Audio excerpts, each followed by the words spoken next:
My sme dobre vstúpili do prvého polčasu. Mužstvo ukázalo, že má srdce senické a dokáže bojovať. Pridalo k tomu kvalitu. Boli sme v úvode polčasu aj produktívni, lebo v prvých 3 strel sme dali 2 góly.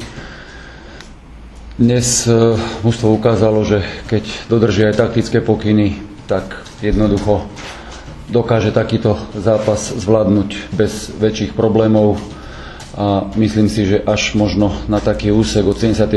minúty, kde super nás troška pritlačil, niektorým hráčom dochádzali sily, sme boli po zvyšok zápasu jednoznačne lepším mužstvom a víťazstvo je zaslúžené. Chlapcom chcem pogratulovať a dúfam, že pochopili, kadiaľ vedie v Senici cesta. Pán Jarabek, páči sa. Dobrý večer. Tak ja musím pogratulovať Senici, naozaj k zaslúženému víťazstvu, hrali veľmi dobre. Samozrejme predurčuje na to kvalita, sú prví v tabulke, vonku myslím si, že budú mutiť vodu. Si dovolím tvrdiť, že budú naháňať Slovan tou kvalitou a mňa neprekvapili ničím vlastne, lebo to, čo som od nich čakal, to hrali. Chlapcov sme na to pripravovali, ale naozaj také lacné góly, čo predvádzajú naši, ja neviem, prvý gól. Majerník, prehratá hlava, hĺbková prihrávka stredom obrany, čo by sa nemalo stávať hneď na to za 3 minúty. Myslím, že sa do stredu bráni, že to také školácké góly, ale aj také niekedy futbal. Chlapci padajú, myslím si, že padajú na psychike. Musíme si to rozobrať, ale naozaj varíme z toho, čo máme. Dneska nám vypadli 2 stredoví hráči. Hodek musel hrať do 30. minúty stredného záložníka. Veľmi ma sklamali Škriňar s Mesárošom. Naozaj čakali sme od nich veľa, ale teraz nechcem chlapcov kameňovať, pretože celé mužstvo hralo zle.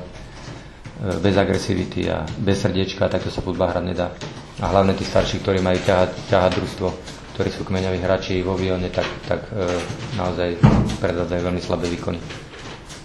Ešte raz hovorím, víťazstvo Senice je zaslúžené. Ideme ďalej, futbal je taký. Chvála Bohu, máme 30 bodov a musíme sa pripraviť na najbližší zápas. Nech sa páči, otázky. Máte asi nedávnu skúsenosť s takouto situáciou z úvodu sezóny. Pripomám to možno trochu a čo by to mohlo zlomiť návrat hráčov? Tak ešte hovorím raz, my pracujeme s tým, čo máme.